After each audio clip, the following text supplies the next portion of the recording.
Call to order the regular meeting of council for Wednesday, April 22nd, 2026. I'd like to start this meeting off in a good way by acknowledging that we are gathered on the Treaty 8 First Nations territory, the long-standing presence of the elders and the ancestors of Treaty 8. And through this acknowledgement, we extend recognition and respect to the BC Treaty 8 First Nations and all those who call the peace home.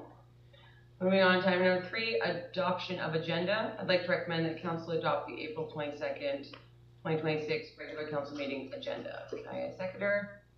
Seconded by Councilor Wall. I'd like to vary the order of the agenda to move item 3, adoption of the agenda, to just before council reports. Adoption of the agenda? Or not, to move the minutes from there as part of the agenda to just before reports. No worries, and that's just so our Councillor Johnston can be here? Yeah. Okay, can I get a seconder on moving item number 4 to just for the reports? Seconded by Councillor Rabble. Any discussions?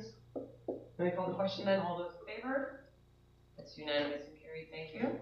We're skipping over 4, move to 5, introduction of late items, none. Public hearings, none. Delegations, item 7.1.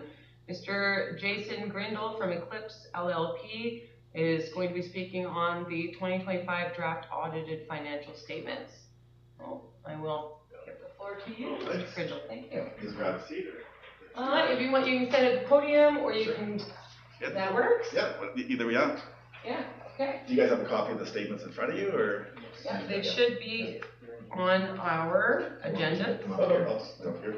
So if you guys want to, I'll just quickly kind of flip through. If you go to, there's a page 1 at the bottom. It says management's responsibility for the financial statements. Yeah. Or reporting. So they added this one a while back ago. So this is just to make it clear that the financial statements are the responsibility of management. So, and then they have to sign off on it there. You can see in the first paragraph there it says management is responsible for all the notes to the financial statements and schedules and ensuring the information is consistent and appropriate with the information contained in the financial statement. So that's kind of just sort of setting that out. And then as an auditor, it's management's financial statement report to the mayor and council, right? So what we attach to the financial statements is our audit report. So that starts on page 2 in the bottom there. So it's kind of a 2-page report. I'm not going to read it all out to you guys. But I'll just kind of touch on the main thing. It's near, if you look at opinion there on the page 1, it says the second paragraph from the top there, in our opinion, the accompanying financial statements present fairly in all material respects the financial position of the organization as of October 31st, 2025, the results of its operations and cash flows for the year ended in accordance with Canadian public sector accounting standards. So municipalities and local governments follow a very special framework of accounting. So, and that's what it's called. The short form is PSAS. And it says, and then on the basis of opinion, we've conducted our audit in accordance with Canadian generally accepted auditing standards. So there's very strict standards and a whole big handbook on it on how to perform an audit. So we're required to follow that. And we ourselves are actually audited as well. We get audited, our firm gets audited every 3 years. They come through, they grab a sample of our files, make sure that we're auditing properly. If you're not, they actually come back the next year. And you go from a 3-year cycle to a 1-year cycle of being audited. So we have to stay kind of in accordance with those standards, and they check that we're actually doing that. So, yeah. And if you don't, you lose your audit ability to perform audits. Yeah. If you flip to page 4, so that's the statement of financial position. Some businesses call that a balance sheet, but for municipalities, it's called the statement of financial position. So the important number on this page here is it's called net financial assets. So that shows what if you take your financial assets, everything that will eventually be converted into cash, minus everything that the village owes, that gives you your net financial assets. So some municipalities, if you're borrowing lots of money, that'll actually go into a deficit, right? Into a negative. But we can see here for the village, right now, you can see the year before you were at 7.5, right, for net financial assets, and now you get up to 7.9. So a $380,000 increase. So you guys are sitting in a very healthy position, which is nice, and plus no debt, which is also very nice. Yeah. If you flip over to page 5, the next page. So you can see here, I won't go through it in detail, but so we budgeted for an annual surplus of 1,592,000, right? And we came in at 1,677,000. So our annual surplus is just a little bit higher than what we budgeted. So, but kind of neat that it's pretty close to what was budgeted. So we came in under budget. Well, your surplus did better than what you guys were expecting it to do. Yeah. This one's called a consolidated. It's better to look at it. If you go flip to, I prefer this one. It breaks it down by fund. So with municipalities, they kind of have like what's called an operating, a capital, and then a reserve fund. What page are you on? You're on page. I'll flip it there to see here. It's Schedule 1. So it's page 23 in the bottom. So if you look at the budget line there, it says excess of revenue over expenses. That's page 23 there. Excess of revenue over expenses. So it was budgeted at $2,089,000, right? And then so that it was budgeted so that basically all of that would go to capital assets, right? So you can see there the annual surplus was budgeted to be 0, right? So we budgeted for that would help pay for the capital assets for the year. So you can see the actuals, the excess of revenue over expenses came in slightly above budget, right? So that's good. And then there's your then there's how much we use to pay for capital assets. And then the transfer to the reserve fund, that's just anything to do with the cemetery sales. It has to go over to the cemetery reserve, right? And then so I prefer to look at this one. It kind of shows you, hey, you guys basically budgeted for a surplus of $2 million to help pay for all your capital assets, and then you can see where you guys come in according to actual there, right? Yeah, we spent 1.7. Yeah. So that's why your annual surplus for the operating there is 511,000, right? So you brought in a little bit more than you spent on capital assets, right? So again, which is a good thing, yeah. Yeah. So, but other than that, that's about all. I could go talk for hours, but you probably don't want me to. Do you guys have any questions on the statements at all, or? Wonderful. I think we do have our CFO, Mr. Cariotti here, Yes. and so going through the audit, everything came out really, really well. You're feeling really good. Yeah, there's some pieces that CAO Duncan Malkinson and I spoke about just in terms of checks and balances and some process pieces for us from a village perspective when it comes to some frustrations we've had with technology that we use to track things from a budget perspective that have some historical gremlins in the closet, so to speak. So in speaking and working with Jason and then translating that back to Duncan, getting a far better alignment between where our lead sheet pieces are coming in and what we're mapping to, so that our numbers match what is getting audited at the end of the day. Just help us be better planned and better able to predict pieces that happen throughout the year when it comes to, say, wage variances or special projects that council wants to take on, and getting some more real-time data in terms of its impact on budgets and how stuff that falls outside of a financial plan impacts the financial position of the village in terms of where we're at from an operating perspective. There's been a ton of work we've done in that area to clean up those pieces so far, but in speaking with Jason and working with Eclipse here over the past couple of weeks in particular, there's some areas that we highlighted inside the internal working side of things. So that'll be something Duncan and I will be taking on here after tax season for me. So, Okay. And then, so with those technological gremlins that we've been sort of going through, and that's between that Maze and Municipal 360 system, are there plans to like work out those kinks that we're going to be using going forward, or is there a different an additional technology piece that we're going to be extending into, or? I don't know if I can answer that question right now. I don't want to say yay or nay either way. I have some thoughts there, and Duncan and I need to have some conversations just around what that might look like. And then also Trina, bringing her into that conversation too, from a historical perspective. But the stuff we have now is working better than it did. It did. Okay. It's just there's some pieces, particularly in speaking with Jason, where I see that our alignment isn't totally there when it comes comes to the data we're dealing with. So, which creates some challenges in terms of being able to predict, like if you use the example of even some of the work that council requested from environmental scanner, those pieces last year, right, to be able to predict at a high level quickly the impact on the budget from the math perspective. I'd like to be able to be instantaneous with the response where I don't have a whole lot of faith in terms of the technology side of things at times. So there's a ton of manual work that goes into it to get to a place there. So that's my hope and dream that we're not at that place. That's the pot of the gold at the end of Yeah, the exactly. So I feel it's improved immensely since we've come on board.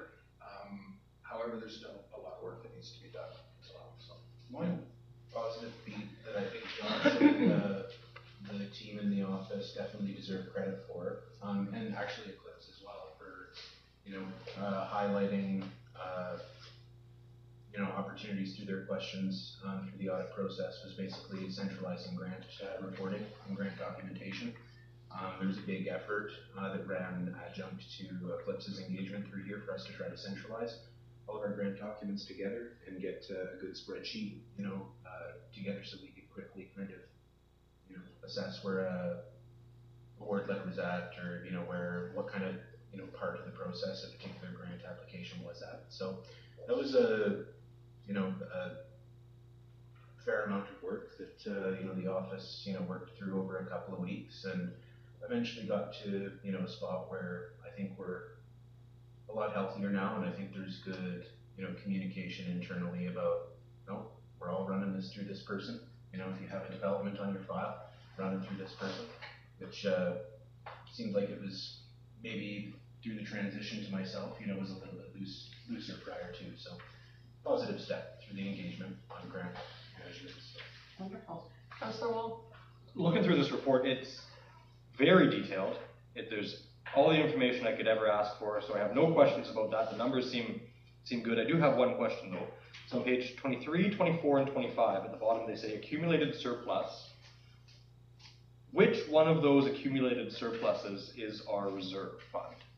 Because there's a 5,318,000, a 17,205,000, and then there's a 947,000. I'm just curious which one of those would be actually our. Yeah, so those schedules at the back, they kind of break down between operating capital, but if you want to know what your reserves are, you're better off to go to page 15. 15, okay. This is why I'm not a banker. Yeah. Okay. So on page 15, with those different schedules, the total of all those different schedules will show up here. So that the first one up top is your operating fund, right? Yeah. So you can see if you go to Schedule 1, the bottom of Schedule 1 will be the 5,318,000, right? Yes. So what you got right now is in the operating fund, there's 1.46 that's sitting as that basically money that's been appropriated for specific purposes. Yeah. And there you can see all the different reserves or appropriated surpluses that have been set aside to do specific things. And then just down below that is what's called unappropriated surpluses, right? So that's basically surplus that you guys have that's not spoken for anything. You can use that for whatever you want, or you guys can take that, say the general surplus of 3.2 million and set it aside for a specific purpose to only be used for that purpose, right? So the reserve fund in total would be that 5,318,000 number. Nope, for the operating,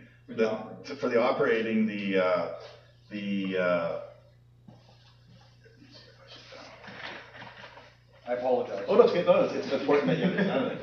So this is the total surplus, right? Yep. The 5.3 million. Yep. For the operating fund, but all that's been set aside is the 1.4. So the difference is the 3. Yep. Okay, so this one here is our Unappropriated. unappropriated. So It's this just- one is what's in our reserve. Nope, this is the reserve. That's the reserve. Yep. This appropriated surplus. Yep. This is basically money you have. I guess this is surplus you have that isn't spoken for any purpose whatsoever. You can do whatever you want with that money. These here might. Within. That's not why I'm asking. It's not a blank check. You're literally making me and Mr. Wilkinson and Mr. I'm Muriel thinking in terms of the GIC's Because with the PR, I'm thinking from the PRA perspective, I've seen that PRA come into question Yes. down the road, and we're becoming more reliant on those GICs and invested funds. And I'm curious how much we have there that we could invest and try to live off that interest, is where I'm, not a blank check, I'm trying to. You just made us That's all why I know where we're at. nervous.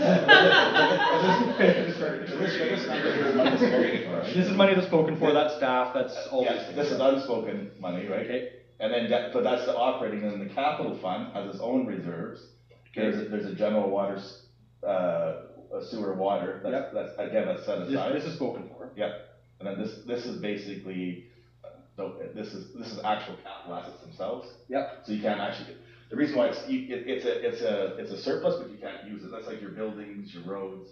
Yeah. That's why it's broken. That's what it's worth if we sold everything. Yeah, and this down here is what is your stat reserves, that are set aside they're required legally by the province of Alberta to be set aside. Okay. Now, I think the question that We're easy business. okay. I don't know what you meant. Yeah. If you go over, I think this is the question you're asking here. There's page 12.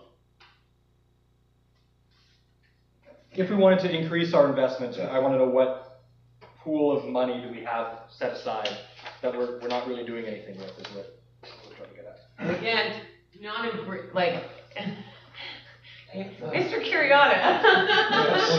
I'm thinking GICs and those sorts of things. Yeah, it's things that aren't plugged into something else, but we are technically, like, we do have GICs, we Yes. do have, right? So it's things that aren't currently spoken for, but we are still making that revenue and that interest off of. Correct?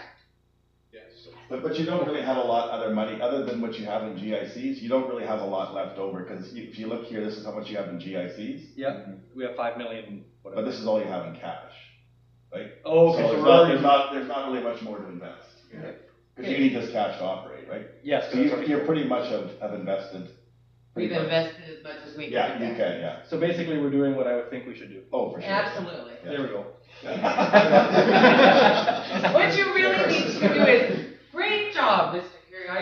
Thank you. Yeah, so most of it, like I said, it's pretty much all. It's right there, so it's this one right here. Thank you so much. But that's how it's broken down, yeah, and then, yeah. Yes, Councillor Rabble, thank you for being so. Yeah, we're good. Thank you.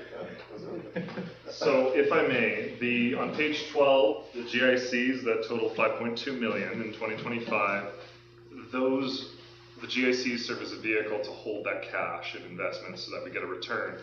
The 5.3 that's under the accumulated surplus for operating, is that a hypothetical number or is that separate cash? Like, I think we're just trying to clarify here, what cash assets are in the village's name? Is it purely 5.3, like 5.2? Just the GICs in the bank account. Yeah. So everything else is a paper exercise of this is meant for this is meant for this. Yeah, exactly, it's just a paper exercise saying, hey, we have this much in GICs, we have this much in cash, right? And this is how we're gonna earmark some of it, right? That's what reserves and appropriated surpluses are, right? Yeah. So That, just to clarify the point, right? And for the 5.3 million in the 5.3 million in GICs and the 1.5 in cash. Correct. But that's for everything we need for the next, that makes sense. Yes. And I have an overall question. Thank you for your presentation. So the village's position, it sounds like, of course, we continue to have no debts, which is wonderful, except for the daily credit card, whatever. We're meeting our obligations to other taxation authorities, to the government, to the province, to all of our contractors and whatnot. Everybody's getting paid, counts, balance. That's good. So would you say, so overall the village's position seems to sound healthy and strong, and we're meeting our obligations, correct? oh, for sure, yeah. Okay. And then the operating position, do you feel that through the audit, the processes and the receipts and all the transactions are being conducted in the manner in which they're supposed to be conducted, that there's nothing potentially nefarious? This is because it's an audit, right? This is the purpose, is to tease out if anything nefarious is to happen. So do you believe that the operating position of the village is strong as well? Are you talking about the controls that are in place? Yes. Yeah, oh, yeah, so when we perform an audit, we randomly grab a sample of receipts, right, and we go right to the documents, check the controls in place. We randomly grab a sample of expenditures, we go to all the documents, make sure everything's there, it's been approved, quotes are in place, Yeah. all that kind of stuff, yeah. I appreciate that. That's just the standard question. I always have that stickler audit question. That's the purpose of it. We will be issuing a management letter afterwards, so that's where, if there's anything that's significant, we are required to bring it to your guys' attention, but there's nothing significant this year. There's some minor stuff that I've talked with Josh and Duncan about, but there's nothing of any significance to bring to your guys' attention. Okay, thank you. Okay. Any other questions? Yes, I Councilor. have one last question. It's more related to budget than it is to audit, so I'm not sure if it's very appropriate. But it's regarding going forward. The province is going to be charging PST on professional services, which includes some of the staff and contractors that we have. Are there, and they kind of threw that at us out of the blue. From what you've seen, is the village prepared to take on that additional 7% cost? I can take Yeah, that that would one. be it. Yeah, it's built in. Okay. Yeah, for when it comes into effect later this year. So there's going to be a little bit of growing pain probably early, but something that's definitely been accounted for and budgeted for in terms of that. It's just one of those frustrating things for me where it seems like there's burying a provincial tax in the. Tax, that's already a tax. We're gonna get blamed for it, but it's really their tax, yes. Or the tax, the tax, of a tax, yes. I don't mean to throw this question out there because what would be the ballpark impact? Have we even begun that kind of calculation? Yeah. We did a backup napkin. I can't quite remember because I can't remember the average year because I think it's taking effect in October and it's heavily variable relative to the amount of capital work that you're going to be undertaking in 2 to 3 years. And who's providing service. Yeah. What it is and Mhm. those things, yeah. No, it's on my radar for the summer to get a better idea of kind of what that looks like moving forward. If I may, the follow-up, sorry, I should have been more specific, would be what's our exposure? Is it, like, what's the implications? Because this legislation hasn't even been approved yet, right? So it's been approved? Okay, so we're stuck with it, we're reading through it, we're seeing what the impacts are, and I guess we'll have to figure out what our exposure is. That really isn't a question, but that's kind of the thing that I'm thinking in the back of my mind here. Yeah. Lisa, no, I won't be cool to throw around numbers, but Yeah. it's We'll definitely have it more fleshed out That's what I'm once thinking, it yeah. starts. As Josh does his, he does his quarterly reports, each year. I'm assuming that sort of towards the end of the year, once, he's gotten his feet dipped into it a little bit, he gives a bit more of an idea, but even if that first year, because it's not starting until October, it's not gonna give us that complete snapshot. It's gonna take a couple of years to get there where we can really understand the impacts to the community, right? So it sounds like a 3-month impact for 26, but then for 27, if It's this gonna be more legislation fuller. stays in place, we're having to look at it for the whole year's budget. Yeah. Okay. Any other questions for Mr. Grindle while he's still here? You just stop asking that. What about statements? No. Awesome. Well, thank you so much. It was lovely to have you and your team here. You did a fantastic job, and I think that the report looks great, and it's nice to hear that there's always opportunities for us to improve things, even when it comes to our technical systems. Audits are meant to be a bit boring, but they're also meant to sort of be like, hey, you could be doing this a little bit better. So, thank you so much for the work that you and your team have done. I know there's generally a big group behind you that's also been sort of doing it. So a huge thank you to us here at the village for coming out and doing a fantastic job. Okay, thank you. All right, and you do not have to stay for the entire meeting. I'm just- welcome. Yeah, I was just gonna say, like, so now you guys approve the drafts, and then the audit's actually now, under the rules, is officially done, as soon as the drafts, because actually the audit's still ongoing. Yeah. So if there is, if there was anything that could impact the audit, which I don't think there is, but now it's officially done, then we'll issue you now a signed copy of the auditor's report, because it's actually not signed right now. Yeah. And now that you guys have to, at a later point, to approve the final, it's more of a Yes. formality to approve the final. Yeah, nope, exactly, I yeah. forgot to ask the question I actually wanted to ask. Oh my gosh, okay, yeah. Are there any recommendations that you have that you think we as a council should be doing so that we know, like if there's any shortfalls or anything like that, is there anything you think we should be doing? That usually comes through the management letter issuance of that piece. Sure. Okay. Like I was saying, we didn't find anything to bring to your guys' attention. That's good. Yes, last question. Councillor Rapp. Through you, Chair, to staff, I'm assuming that a work plan would be developed to address any potential things that have come through this audit, and if any additional resources are required, that be brought to the board. When the management letter is Yeah, issued. that'll clarify that. Yeah, that will come forward, right? And then that's something that will hold recommendations from the audit. They'll come directly to the managing body as well as council. We will then review them, and then once that is finalized, it needs to be approved by this body before I can sign it. So you're gonna see all that, and then with those recommendations, the work of the CFO and our CAAO is to make sure that they're building that implementation plan, right? So it sounds like a lot of the recommendations are more of aligning where those numbers are sort of sitting when it comes to some grant stuff, and making sure our technology stuff is lining up with a lot of the numbers that Eclipse has.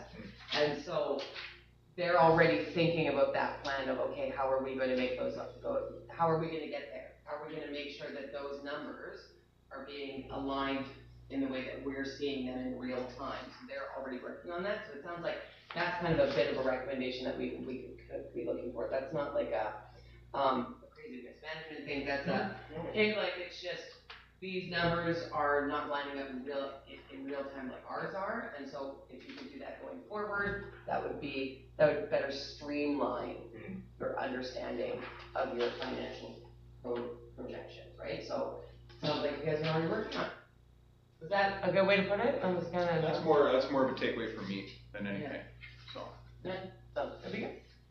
Okay, awesome, well, thank you so much for coming out. And yes, absolutely, sometimes these things go till midnight. So. Welcome to stay, welcome to stay. It's a I'm party.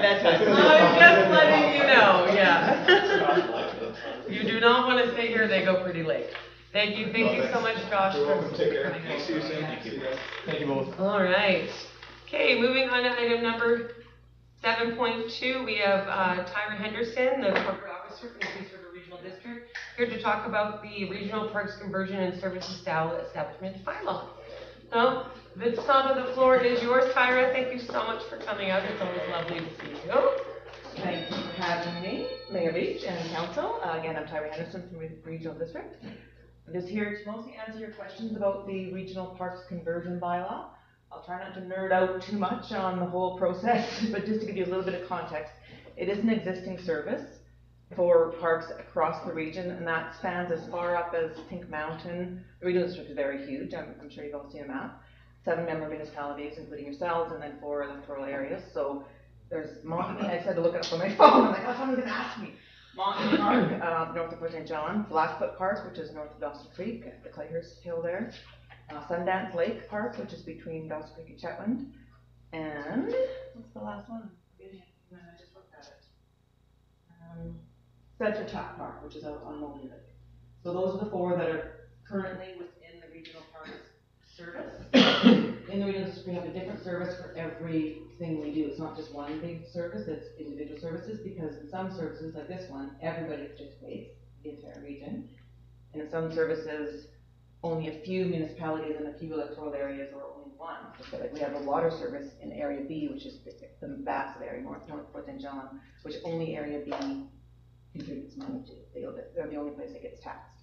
So this is a region-wide service, so Right now, there are those 4 parks. There used to be a 5th one. It was the North Peace Regional Park, or the North Peace Fall Fairgrounds. Yeah. But last year, the regional board took that one out, and it's now funded entirely by Area B. So it's moved to a community park that Area B takes care of. So that's the regional park function. Until now, until this new bylaw potentially gets approved, it was approved in 1976. It's existed for that much time. And at that time, the regional district had to apply to the province and say, hey, we would like to do this for our residents. Can you give us authority to do so? And they would issue something called the SLP, the Supplementary Letters Packet, and say, yes, hear ye, you guys have seen the document. They were very formal. Yeah. And they would give us the authority to do that. And at that time, it was very, very simple what they would put in those. It was all quite it formal said for was- WC Bennett. Yeah. Yeah, exactly. It says the regional district may acquire, develop, operate, and maintain regional parks, and for this purpose, the provisions of the Regional Parks Act apply, which actually is no longer in place. But that's all that it said. It didn't say this park or that park. It didn't say how much you could spend. Well, that's not true. There was a regulation that said you could spend. They express tax rates differently back then. 0.25 mil is how they a mill rate. That's where the term mill rate comes from. Yeah. So in 1989. The province said, we're not going to do that anymore. You guys need to have a bit more authority, so convert all your services to service establishment bylaws. We consider this a modernization exercise, just to essentially, not quite just housekeeping, but just to bring things up to modern standards. There's legislation now that says, if you're going to have a service, a new service, you must specify this, this, and this as part of that service before you can start the service. You still have to get permission from the province, but it's done in a different way.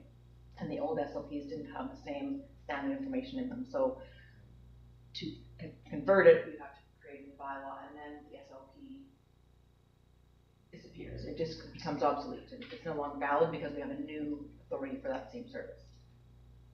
Go ahead. So from my understanding, you're converting these services from your letters patent into the new bylaw, Correct. and they're basically, they seem very similar. They are.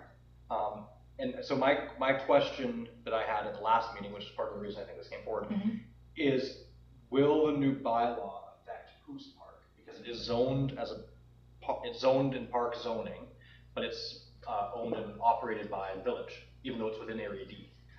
Correct. So interestingly enough, it's, again, Poos Park used to be a regional district park, I'm told, before my time, but so that's a long time ago.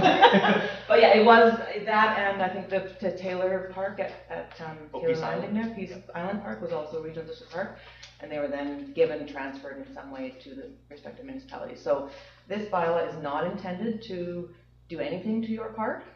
However, it has been given a bit of expanded, there's always that thing of the one sentence, the authority to operate parks. Well, everyone at the time knew what that meant, what they intended to do.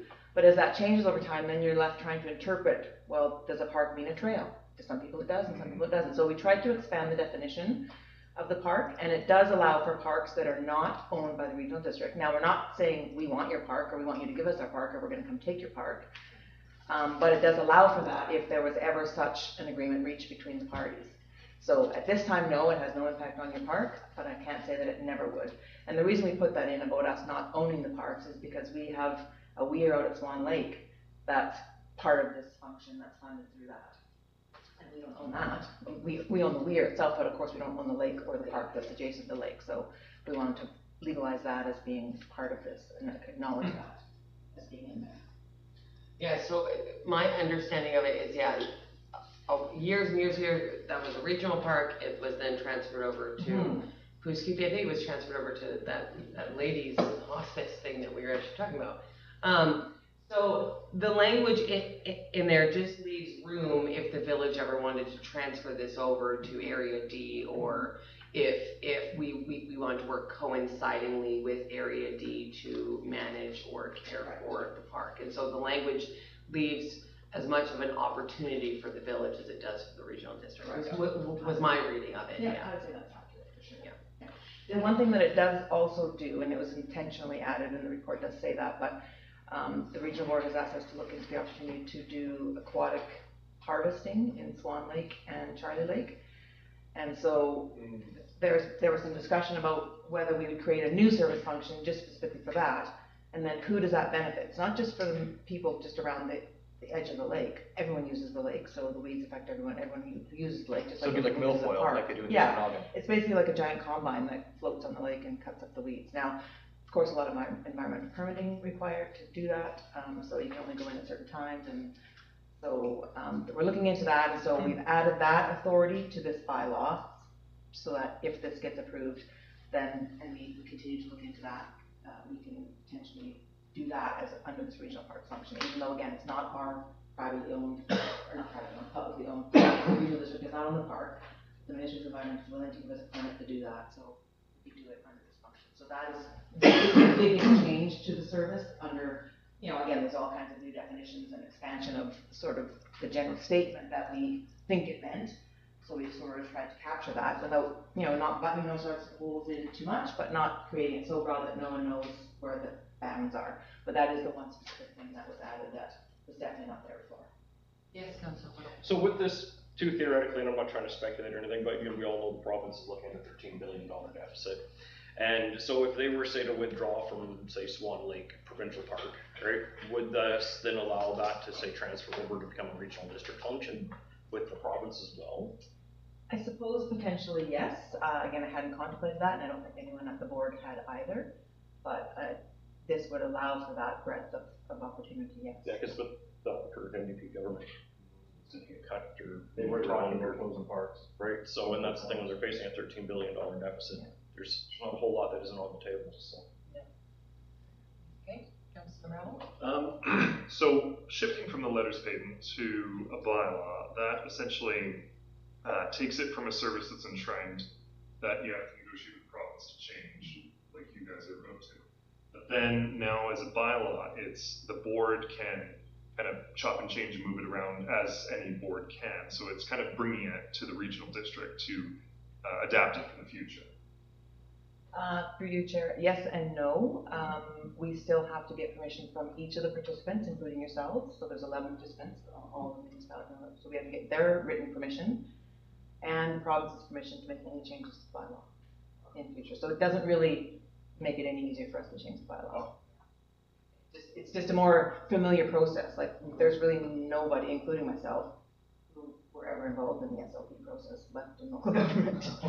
So it's just a process that we all understand, and it's pretty clearly laid out in the legislation now. Yes.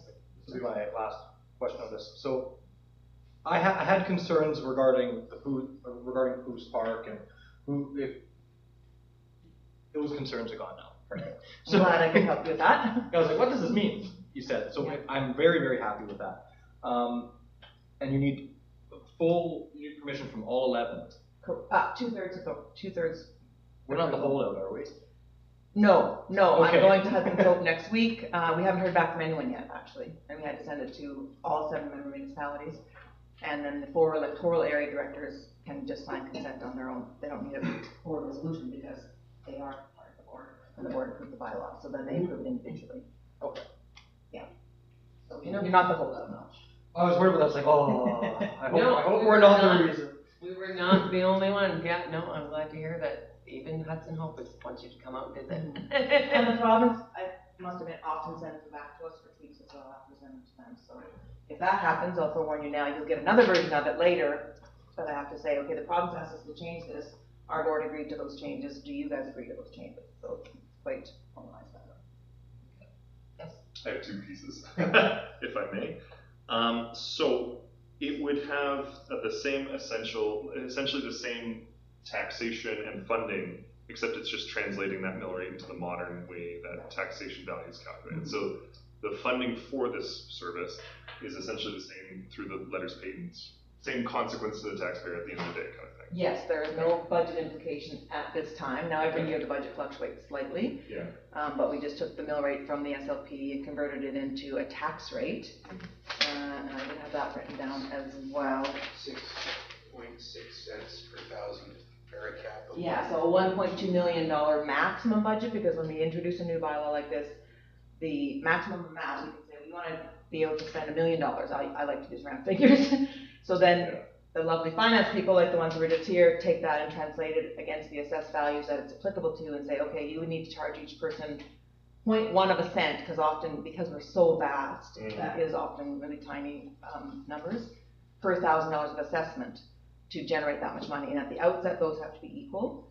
I can give you a different example of a bylaw that was from 1991, where the tax rate was $2.73 per thousand, or 202,000 total. That's in 1991. That's how much it would generate. Now that wasn't a regional bylaw. That was two small areas, one small muni and one small electoral area. And right now, we're using that same tax rate of $2.73 on the same area, but with the new assessed values. That would generate 2.4 million, I think. So that's one way of giving yourself a natural sort of inflation, because as assessed values goes up, your maximum spend will also go up, just naturally without doing any change. If you want to change it dramatically, again, we have to go back to the province to ask, but it just does naturally go up that way. But this is exactly the way it was in the SLP, and it's about 1.2 million last year. The total budget for it was about 877,000. The year before that, it was $10,000 less, more. It may go up with the aquatic harvesting if we get that all through, but it can't go to more than 1.2, so it won't. Although the requisition was 400 and some thousand last, the amount that was funded by taxes is what the tax rate is, right? The total budget was 877, but the only over half of it was funded through taxation. So the tax rate could go up at least double to generate under the existing authority. But we don't have to use the maximum authority, we just have that available. Final question, if I may, Chair. So I apologize for my ignorance on this topic. The reason I asked this question is my general concern when this was presented to us initially was the alteration to the letters statements that underpinned the entire regional district and all of that. The question would be, this process I assume has happened before with regional district to transform something embedded in the letters patent into a bylaw, service bylaw. So has this process occurred before, and we're following something that's legislatively empowered? Yes, as a matter of fact, in 1989, when the new municipal act, the new version of it, or the new sections of it that came out that said we could do bylaws instead of SLPs, the province said you must convert all your bylaws by 1995. I wasn't working there then, but my understanding is all of the regional districts cried and said we can't possibly get that done. Okay. So they relaxed that and said do it as and when you can. This is, I should have looked, this is one of our last ones left. The original SLP that this was approved under approved 4 different services at that time. 2 were sort of just died a natural death. They were not in practice in 2000. They weren't being used. So in 2000, when the new legislation came in, if something wasn't currently active, you lost the authority. It was a use it or lose it kind of thing. You hadn't been using it continuously. So 2 of them we lost. One of them was the ability to control noxious weeds and other growths, and that has previously been converted out of this SLP. So the SLP originally gave us 4 functions. This is the only one that's left in that SLP. Community parks we did earlier this year. Another one that I'm working on right now was the 1991 that I mentioned. That was originally a supplementary legislation in 1983, and in 1991 they converted it. So it's been, most of them have been converted. There's only a few lingering services left that are authorized under SLP, and the province's wishes that none of them. But they're not putting any timelines on us. So as long as you don't want to change anything, you can just carry on under the old authority. But as soon as you want to change something, the tax rate, the participants, expand the scope, then you have to convert it in order to amend it. Very interesting. Thank you. It is kind of interesting. I told you I'm a nerd. Well, I do appreciate it, and it's a neat opportunity to have this piece of history presented to us. I appreciate that. You explained it very clearly. Thank you. I had no idea what it was about. Now I do. Well, and I mean, the fact that I've been invited to another council tells me that, it's a difficult concept to explain in a letter, so I appreciate you guys taking the time to listen to me, and hopefully I can help you. Well, we definitely appreciate you coming, because I know I had concerns about it as well, and trying to understand where we fit into this thing, because it's a regional district thing, why do they need it from us? But no, that makes total sense, so thank you very much for coming. Yeah, thank you so much. And again, you don't have to stay for the whole thing. We do go to midnight, so no party. No. That is really late for me. Again, I wasn't around in 1976, but I've been around a while. It's really late for us too, don't worry. Well, thank you so much for coming out. We appreciate your time. Before we move on to unfinished business and business arising from the midst. I just want to take a short break. I need coffee. I'm trying to yawning my face off. Why do we go till midnight? Yeah, so, I mean, we're just gonna take a short break. Okay? Thank you. That's how I survive. Coffee. Lots, you will buy caffeine.